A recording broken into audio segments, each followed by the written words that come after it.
Eu tenho aqui esse relógio, eu uso esse relógio, eu tenho posse sobre esse relógio, porque eu tenho intenção de possuir esse relógio. Tudo que você tem intenção de possuir,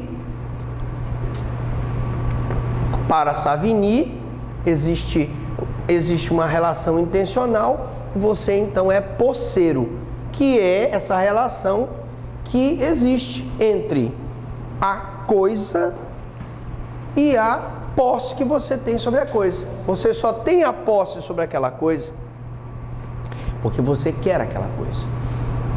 Se você não quiser, você se desfaz. Por exemplo, a questão do exemplo que o senhor levou, você não tem a posse dele porque o senhor adquiriu. Sim, porque eu quis, porque ele tem valor econômico. Eu comprei o relógio. Sim.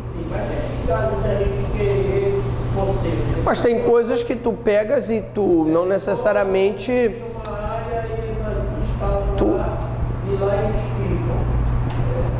é posse, mas a posse dele não é justa porque ele sabe que aquela área não pertence a ele.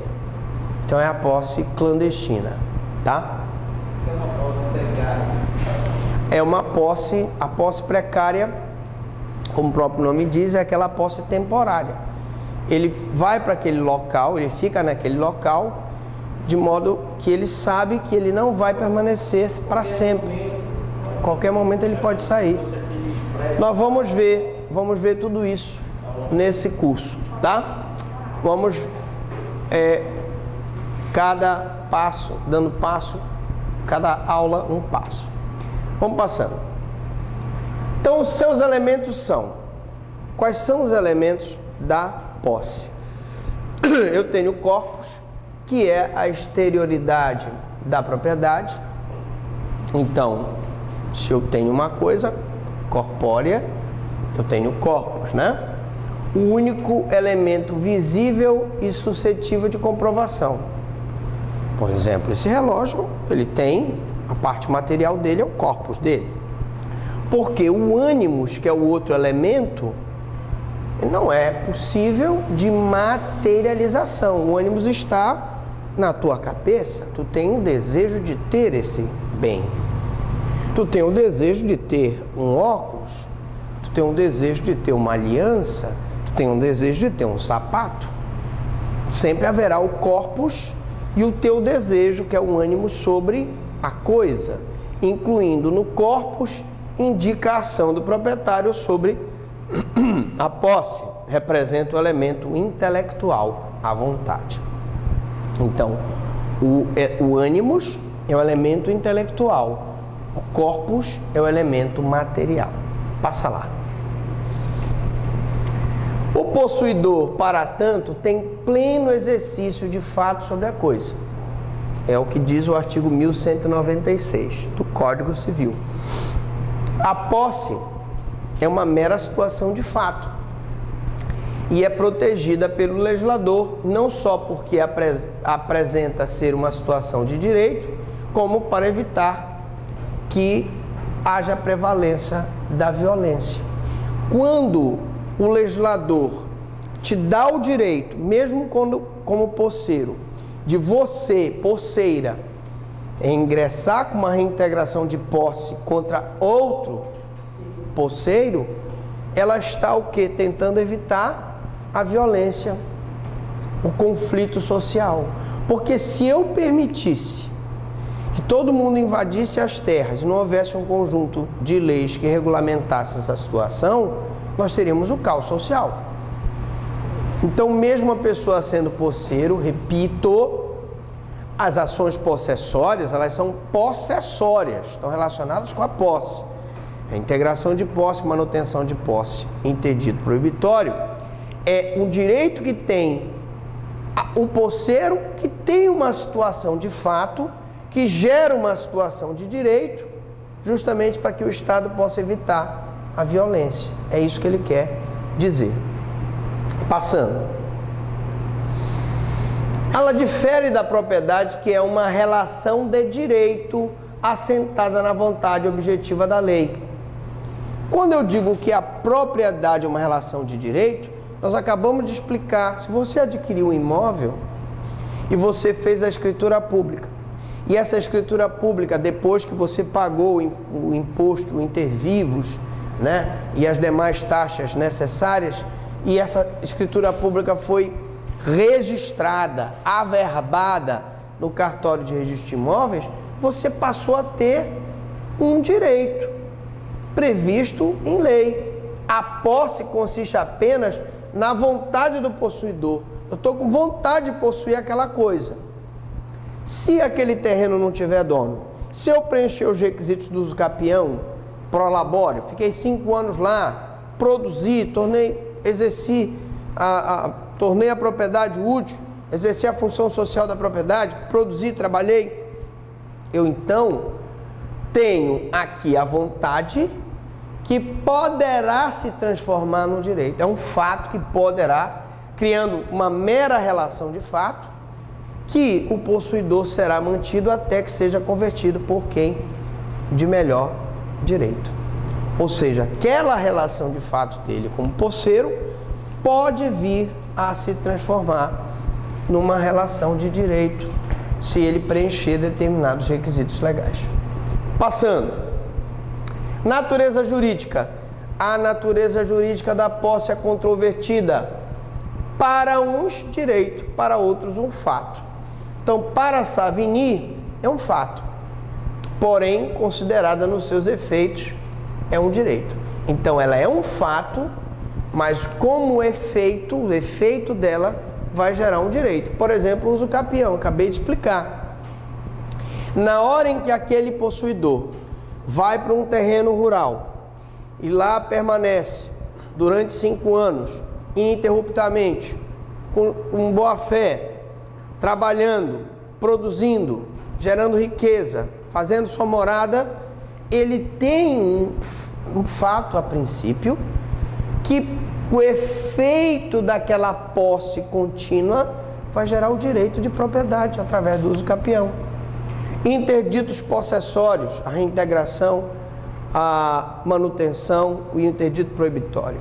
Para o hierin é um direito, em função do direito subjetivo que será interesse juridicamente protegido. Não deixa de ter um pouco de razão o hierin, e como vocês sabem, o nosso Código Civil adotou o hierin. Por quê? Porque mesmo na hora em que você entra como posseiro com uma reintegração de posse, você tem um direito de expulsar o outro posseiro, se você está mais tempo.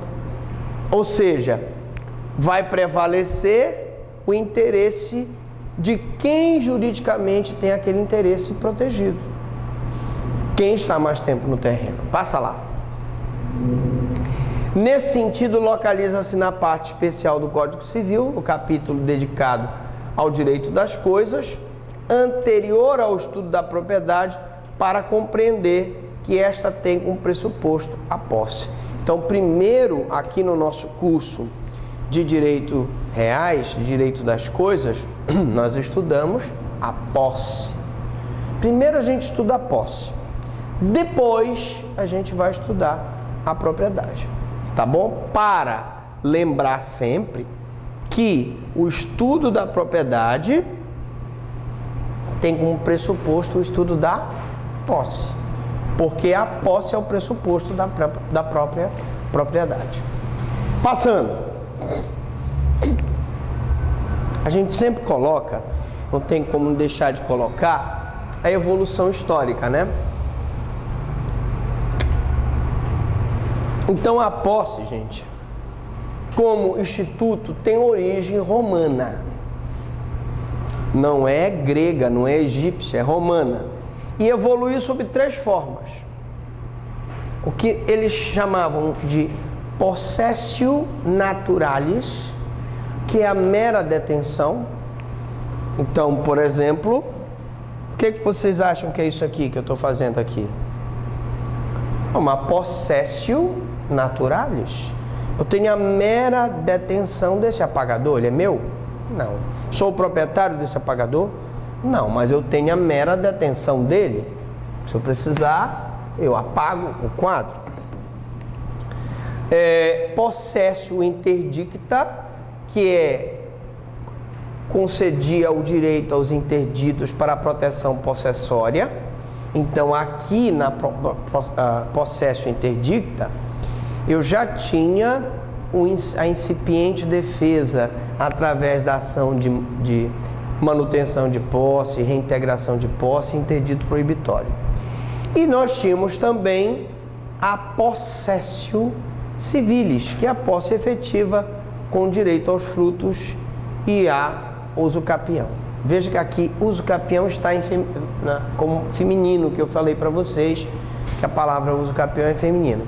Então, gente, a posse efetiva já em relação a esse meu relógio, a esse meu óculos, a minha roupa, eu já tenho uma possessio civilis, que é minha posse efetiva. Se eu tivesse o imóvel, eu teria também a posse efetiva com direito aos frutos. Se eu alugasse o meu imóvel, eu teria direito a receber um aluguel, e se eu fosse posseiro e preenchesse os requisitos, poderia adquiri-lo através do usucapião. Passando. Divide-se em, adotada a mesma terminologia do direito romano, do ponto de vista do legislador, a posse divide-se em jurídica, natural e civil. Jurídica, natural e civil. Natural, aqui ó, a posse natural, estou com a posse natural desse apagador. A posse jurídica, se eu sou o posseiro de um terreno, alguém invade esse terreno, eu posso mover o interdito proibitório. A posse civil, eu adquiri esse relógio. Esse relógio eu tenho uma posse civil sobre o relógio. Diga. A posse natural não precisa é a posse, você pode voltar lá, está relacionada com ela está relacionada com a possessio naturalis, que é a mera detenção. Que a posse natural é aquela posse de mera detenção. Tudo que você tem com mera detenção da coisa, até de forma precária, é posse natural. Não, tudo que você, por exemplo, se você pegar esse apagador aqui, você, por exemplo, tem agora a posse dessa carteira que você está sentado. É uma possessio naturalis. Uma posse natural, não é isso? Não é? Não é isso? O imóvel não é teu. Mas no momento que eu estou pagando o aluguel, a responsabilidade é minha. Isso é posseiro. Isso é posseiro. E a sua posse aí é uma possessio civilis. Como aquela moça que não larga o WhatsApp, a posse dela é civilis, porque o celular é dela. É uma posse civilis, não é isso? Passando lá.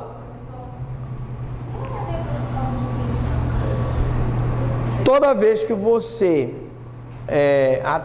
usa o direito para reivindicar a posse, é uma posse jurídica. Seja através de um interdito proibitório, seja através de uso capião, etc. Passando. Alright. Let's go.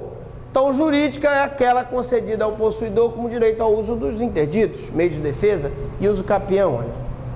Essa moça, ela é evidente, ela antecipa os exemplos que eu vou dar nos slides, que ela já até leu os slides. Bom, natural, aquela que se fundamenta na simples detenção material da coisa. Você viu, eu tenho a posse natural desse apagador aqui. Você tem a posse aí da sua carteira de estudante, é uma posse natural. Vamos lá. E a civil, que é aquela adquirida por lei, mesmo que não ocorra apreensão imediata da coisa. Você adquiriu uma coisa pela internet.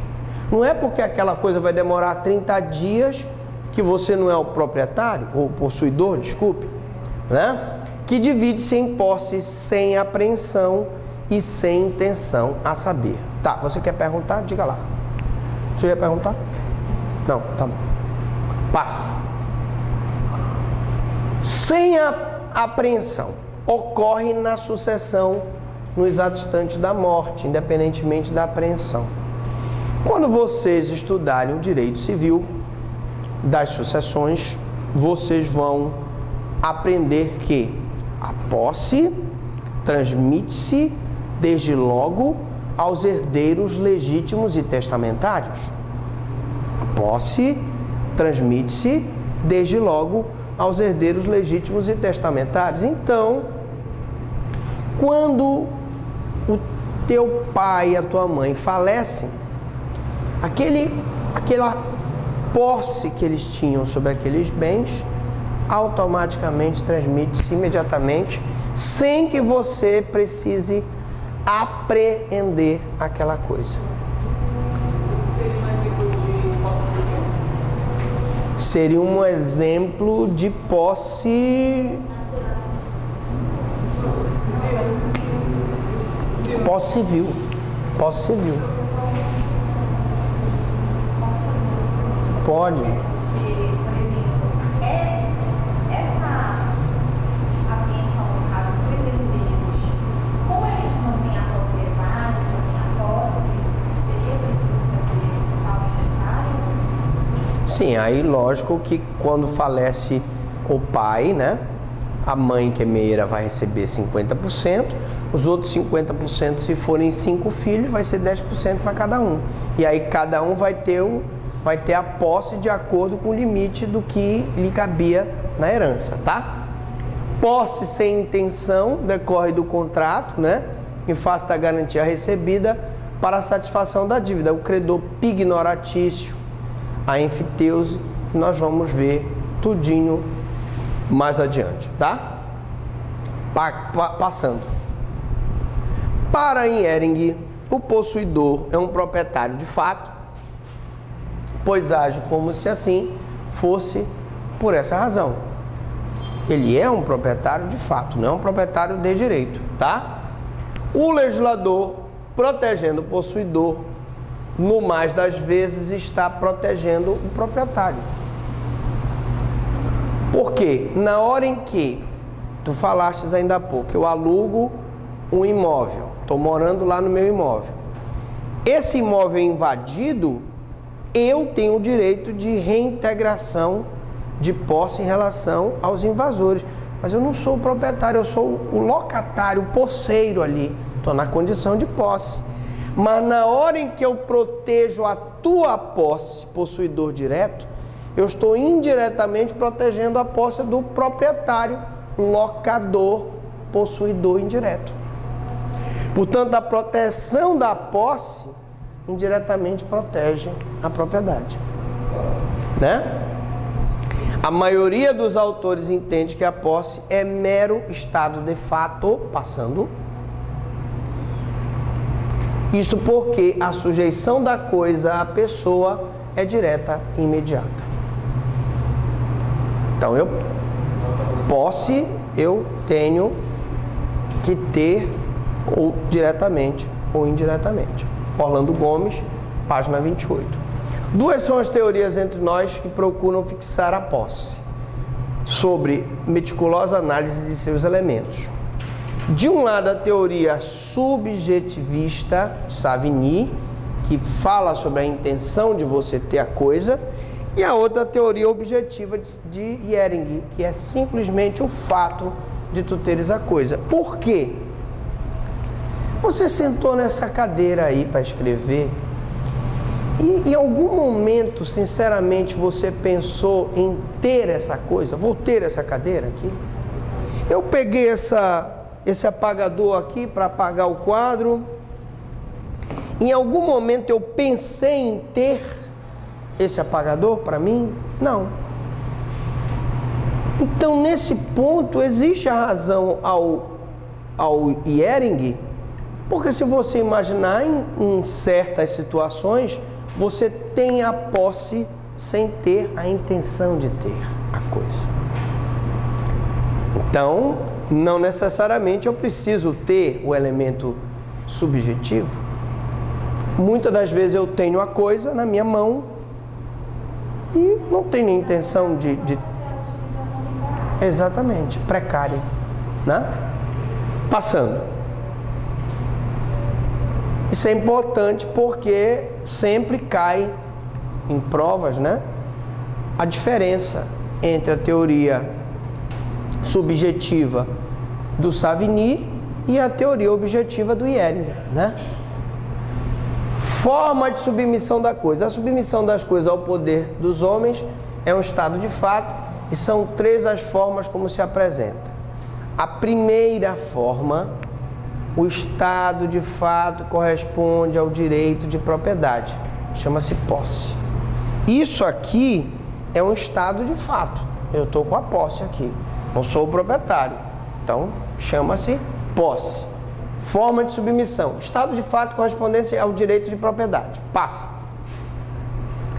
O estado de fato corresponde a um direito de outra natureza. Chama-se obrigação. Nós falamos a diferença quando eu contrato uma pessoa para pintar um quadro e digo, eu quero aquele quadro quando eu completar, fizer aniversário, aquele quadro na minha festa. E você contrata aquela obrigação e não cumpre aquela obrigação é resolvida em perdas e danos, tá? Mas isso se chama a obrigação, aí não é posse. Estado de fato correspondente a um direito de outra natureza. O teu direito pode ser um direito de obrigar uma pessoa a fazer ou deixar de fazer ou entregar coisa certa, tá? Terceiro, estado de fato que não corresponde ao direito algum. Chama de detenção. É aqui, ó. Tenho aqui a mera detenção. Vocês aqui nessa sala têm a detenção das carteiras e nós todos aqui temos algum exemplo de detenção sem que eu não tenha nem um mínimo desejo e intenção de permanecer com aquela coisa. Passando. Então, comparação, só para a gente não quebrar o raciocínio. Comparação. Comparação. Savigny, teoria subjetiva. Primeira, quanto aos elementos, ele diz que tem que ter o corpus e o ânimos, né? O Ehringer representa a teoria objetiva e ele manifesta a intenção pura de ter a coisa, simplesmente o ânimos tenendi. Eu não preciso ter o ânimos possidendi, mas o fato de eu ter a coisa simplesmente, sem ter nunca pensado em possuí-la comigo, ser minha, já me dá a posse. Então, Savigny, teoria subjetiva, e Ehringer, teoria objetiva. Savigny, corpus e ânimos, e Ehringer manifesta a intenção pura de ter a coisa, o ânimos tenendi, tá? E Ehringer, teoria objetiva. Passando. Segunda diferença, Savigny, quanto à natureza, a posse é um fato que se converte em direito por proteção legal. Savigny, a posse é um fato que se converte em direito por proteção legal. Então eu tenho uma pessoa que tem um terreno por determinado tempo, uma posse contínua durante 5 anos, poderá adquirir aquela propriedade através do uso capião. Já o Ehringer diz que a posse é um direito juridicamente protegido em razão do interesse. A posse é um direito, você tem o direito de posse. Você é um inquilino. Se alguém invadir a tua casa, onde você é um inquilino, você tem o direito de pedir a reintegração de posse. Mas eu não sou proprietário, não interessa, você, como posseiro, tem o direito juridicamente protegido. Terceira diferença, quanto à proteção possessória, Savigny defende a posse como decorrência do princípio geral do direito, de que toda pessoa deve ter a proteção do Estado contra qualquer violência. E aí, evidentemente, que você tem o direito de ter a proteção do Estado contra qualquer situação de violência, seja em relação à tua posse, seja em relação à tua propriedade, seja em relação à tua vida pessoal, aos teus bens mais valiosos, vida, liberdade, honra. E o Iering diz que ele defende a posse como um meio de facilitar a defesa da propriedade. A posse é decorrência do direito de propriedade. Passando. Conclusão.